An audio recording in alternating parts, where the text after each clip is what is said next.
There has been a renewed call in Italy for one of the oldest surviving Nazi war criminals to repent.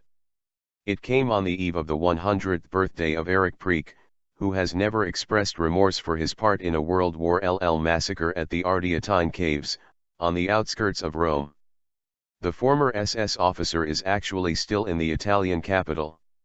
He lives under house arrest in what some in the city regard as conditions that are far too comfortable and lenient. An association representing families of some of the victims of the massacre has called on the ex-Nazi to find the courage to ask for forgiveness. The killing of 335 Italian civilians in March 1944 was an act of revenge. A bomb planted by partisans on a street in Rome had killed 33 German soldiers. And it is believed that Adolf Hitler himself ordered the murder of 10 times that number of local people. The victims were rounded up and then taken to the network of caves on the city's southern outskirts, where they were all shot. The slaughter went on for hours. And among the officers overseeing it was Erich Priebke. After the war, he escaped to South America, but was eventually tracked down in Argentina by an American television newsman, and there was a dramatic encounter in a street. The elderly Priebke, looking like any other pensioner, in a black hat and gray jacket, turned and began answering questions about the massacre. "Yes, I was there," he said. "But that was a thing that was ordered by our commanders. An order was an order. I had to carry it out." Comfortable life. Priebke was extradited to Italy and sentenced to life in prison in 1998. But he pleaded that he was too old and sick for jail, and he was soon allowed to switch to a regime of house arrest. And so today he lives on the top floor of an apartment in a quiet street in a neighborhood not far from the center of Rome. He enjoys a roof terrace, lined with geraniums and shaded by vines. Priebke is permitted to come and go.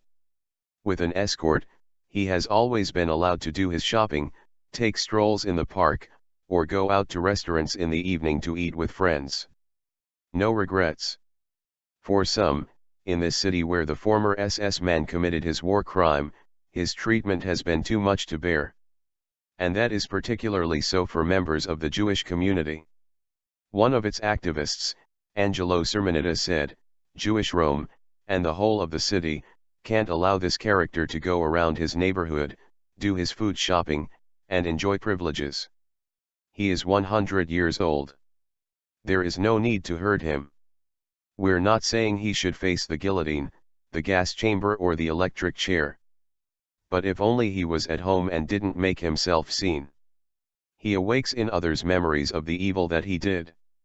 And only those who suffered that evil in their lives can understand it.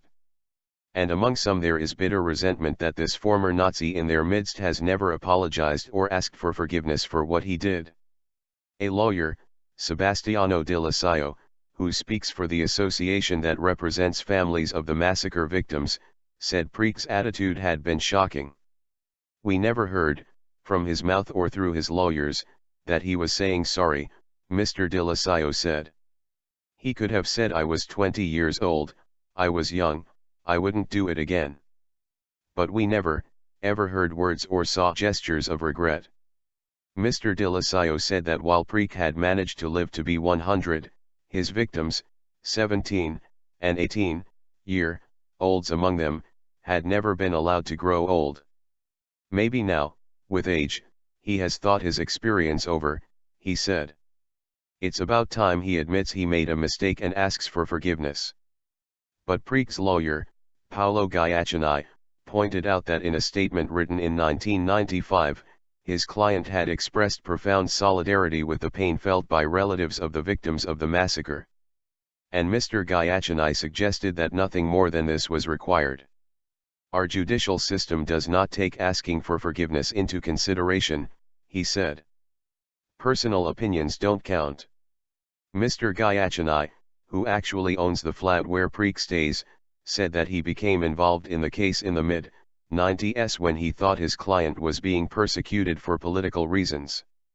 The lawyer asked why so much attention was given to the massacre at the caves, and so little given to wartime killings by left-wing Italian partisans.